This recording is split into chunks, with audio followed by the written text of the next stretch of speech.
le nom que le temps refuse d'oublier. Depuis l'aube des civilisations, certains noms semblent échapper aux lois ordinaires du temps. Ils traversent les siècles sans vieillir, murmurés dans les prières, évoqués dans les récits anciens, débattus par les savants et redoutés par les ignorants. Parmi eux, un nom revient sans cesse, entouré de mystères, de silences et de controverses, Khidr.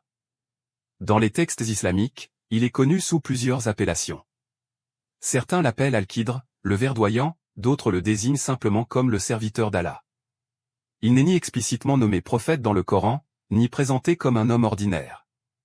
Son existence flotte entre le visible et l'invisible, entre l'histoire et l'éternité.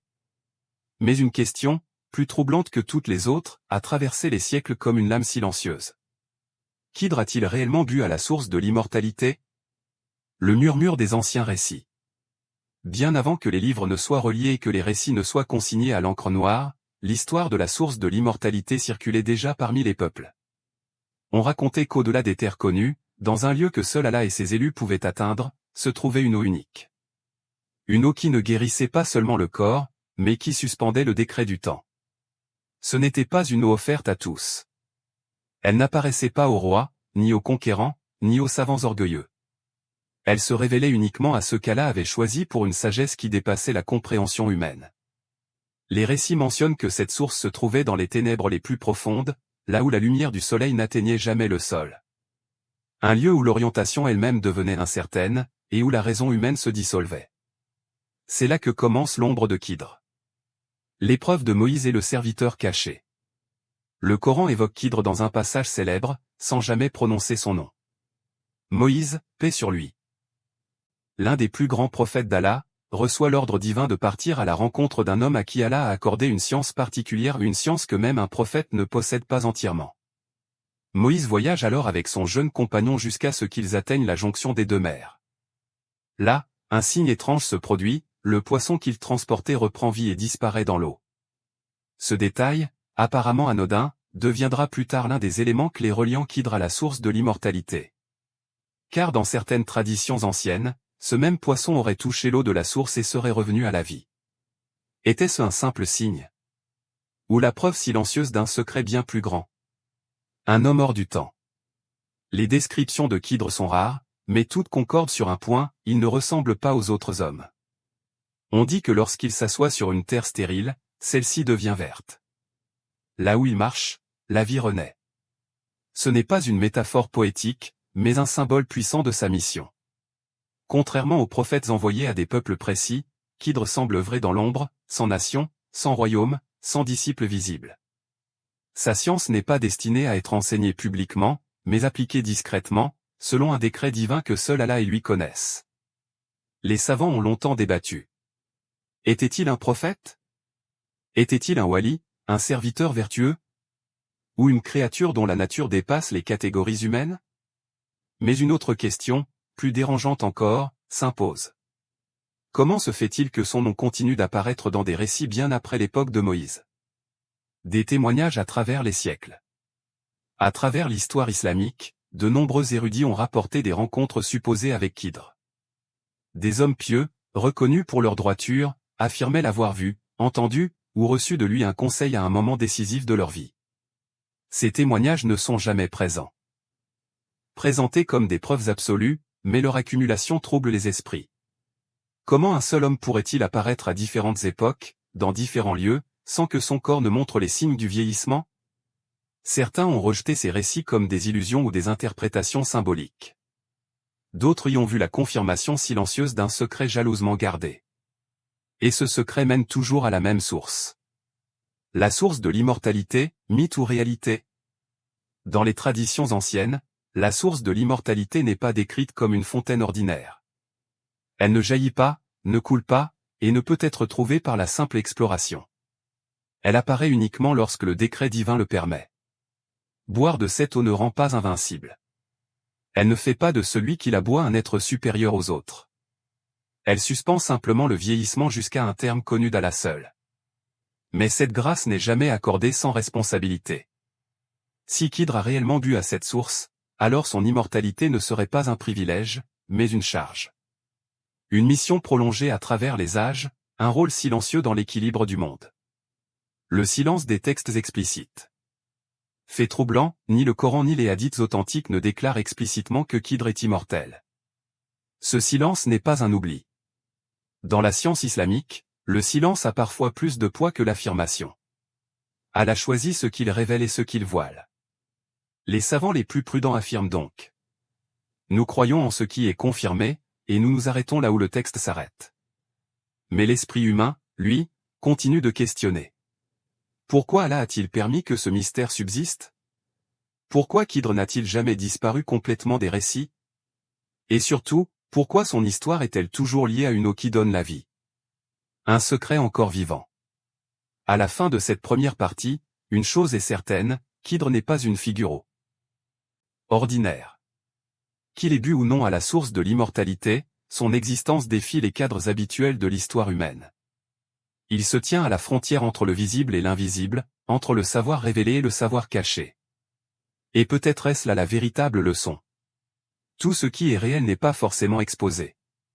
Et tout ce qui est caché n'est pas destiné à être dévoilé trop tôt.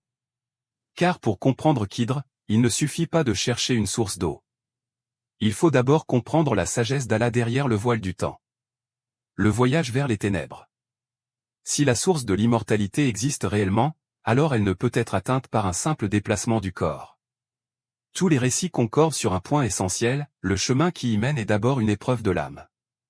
Les anciens décrivent ce voyage comme une descente vers les ténèbres, non pas des ténèbres maléfiques, mais une obscurité si profonde qu'elle dépouille l'homme de toute certitude.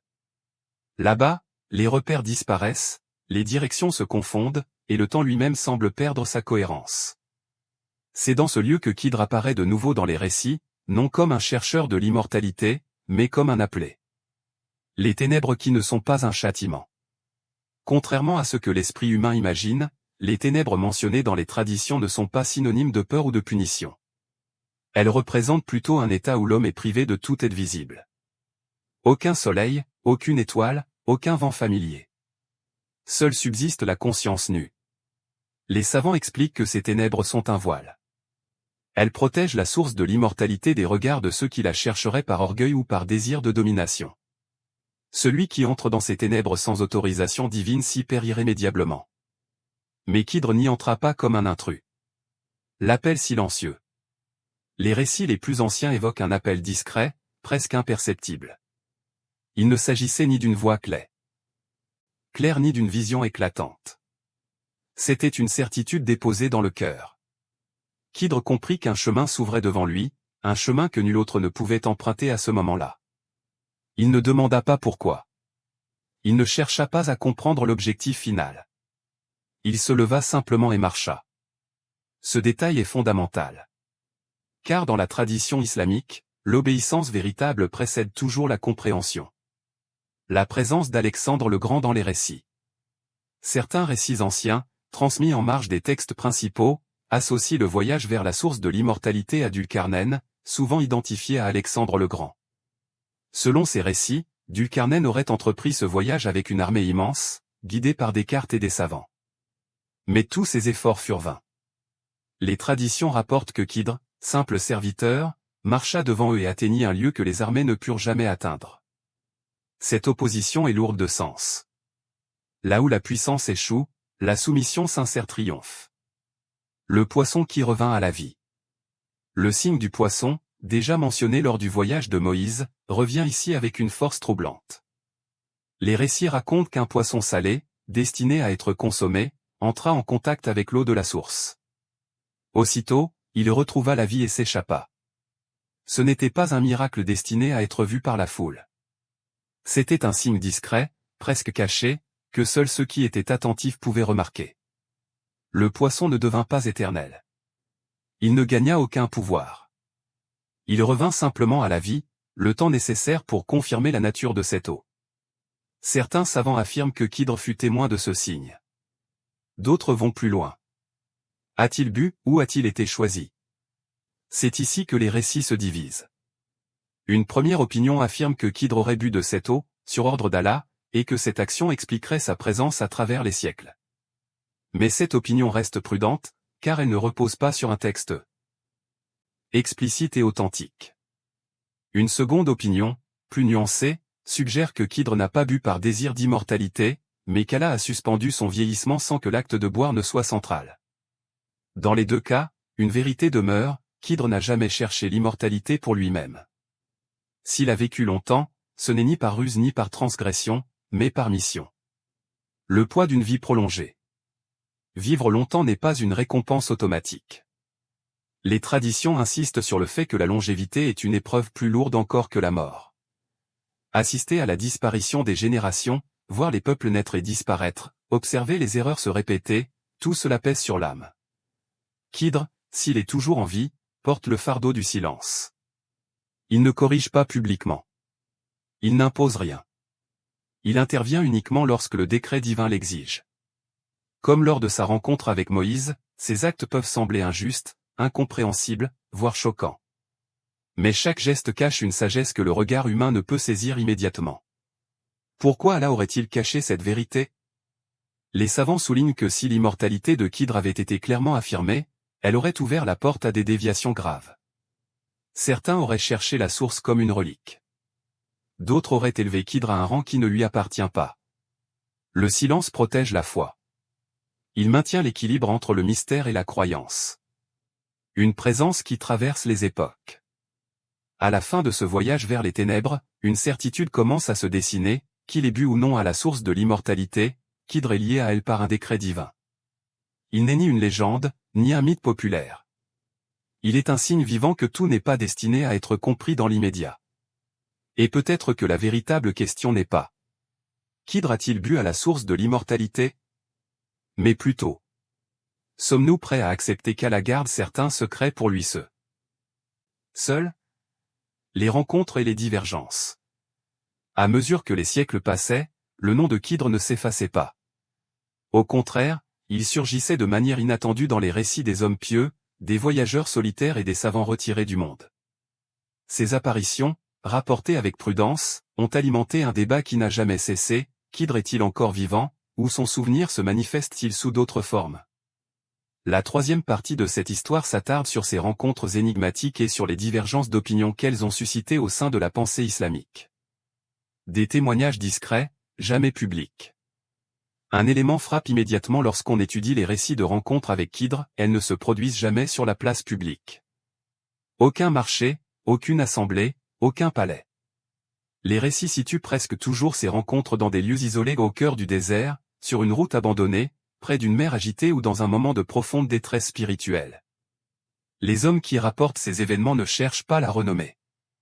Bien souvent, ils n'en parlent qu'à la fin de leur vie, et certains ne les ont jamais consignés par écrit. Ce silence volontaire renforce l'étrangeté du phénomène. Le rôle de guide, jamais de maître. Dans tous les témoignages concordants, Kidr n'apparaît jamais comme un enseignant qui s'impose. Il ne donne pas de cours, ne transmet pas de doctrine nouvelle, et ne réclame ni obéissance ni reconnaissance. Il agit plutôt comme un rappel vivant.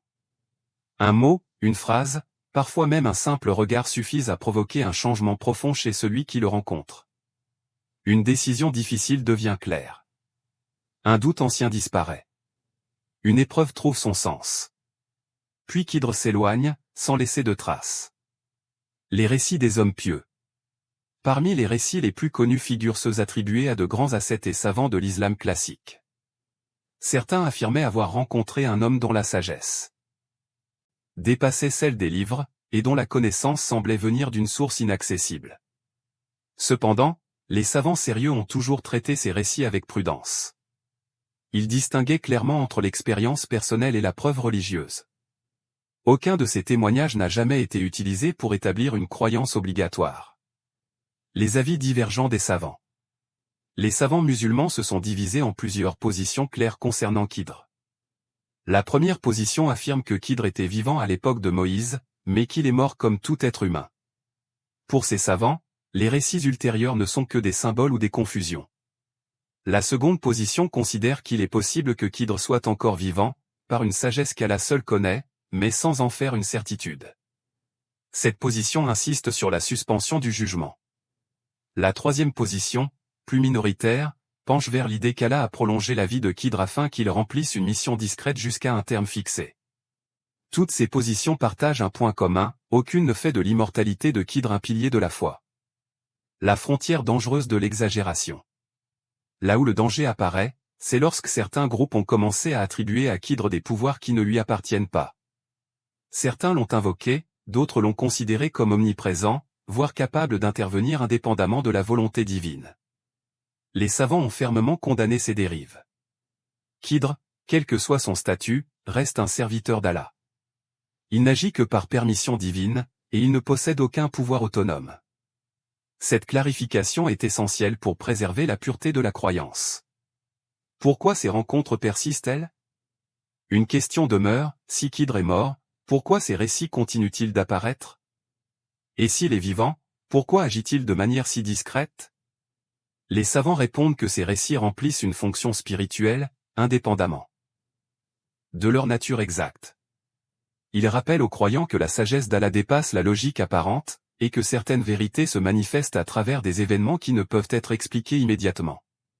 Qu'il s'agisse de Kidre lui-même ou d'un symbole de guidance, l'effet reste le même, un rappel à l'humilité. Un test pour l'esprit et le cœur. La question de la longévité de Kidre n'est pas seulement historique. Elle teste la manière dont l'homme aborde l'invisible. Cherche-t-il à tout définir, à tout enfermer dans des catégories rigides? Ou accepte-t-il que certaines réalités échappent à sa compréhension? Dans cette perspective, Kidre devient une épreuve intellectuelle et spirituelle.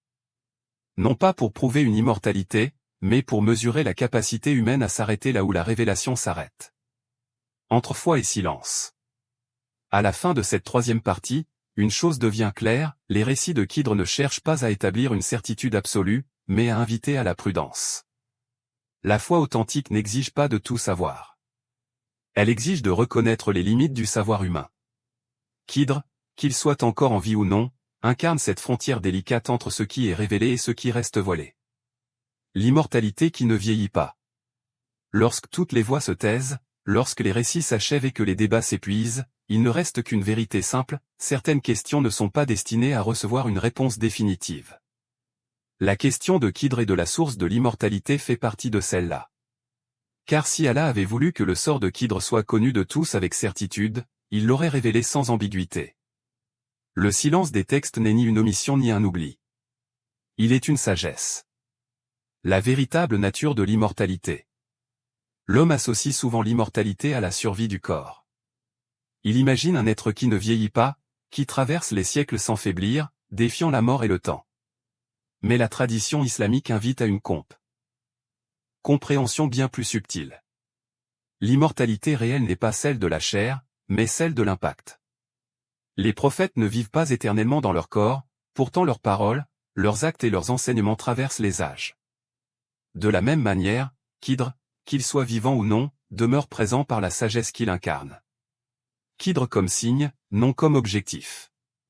Tout au long de cette histoire, un piège s'est dessiné, celui de faire de Kidre un objectif en soi. Or, il n'a jamais été présenté ainsi dans les textes authentiques. Il n'est ni une figure à rechercher, ni un secret à percer, ni une énigme à résoudre absolument. Il est un signe.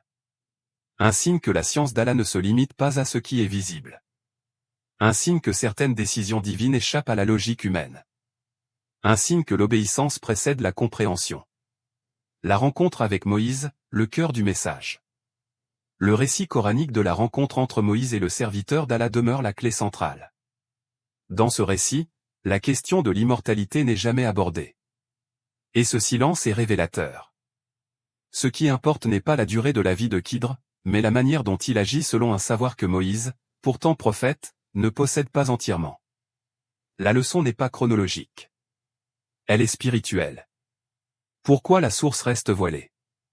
Si la source de l'immortalité existe, elle n'est pas destinée à être trouvée. Elle ne fait pas partie des trésors que l'homme est encouragé à rechercher. Elle n'est ni une récompense, ni un objectif spirituel. Elle est un symbole de la souveraineté divine sur la vie et la mort. Chercher cette source pour échapper au décret d'Allah serait une illusion.